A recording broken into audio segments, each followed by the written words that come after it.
Salam Media Sriwijaya. Video viral memperlihatkan seorang emak-emak tengah asyik melakukan slot judi online di sebuah warnet. Emak-emak tersebut berada di sebuah warnet pada malam hari.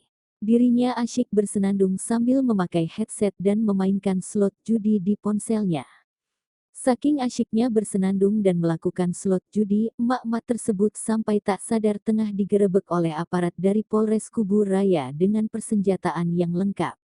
Bahkan, hingga para petugas telah berada di samping dirinya, emak-emak tersebut masih asyik bersenandung dan memainkan judi slotnya. Di warnet tersebut ia hanya seorang diri.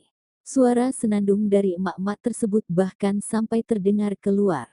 Karena tak kunjung sadar sedang digerebek, seorang petugas akhirnya lebih mendekat dan sedikit melepaskan headset yang terpasang di kepala emak-emak tersebut. Setelah itu, barulah emak-emak ini sadar akan situasi sebenarnya yang tengah ia hadapi. Dirinya dikepung aparat di warnet tersebut.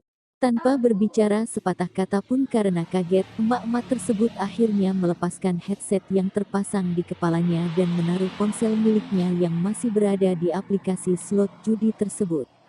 Video emak-emak yang tak sadar sedang digerebek aparat ini diunggah melalui akun @prc_Polres Kubu Raya pada Selasa, tanggal 23 Agustus tahun 2022 kemarin.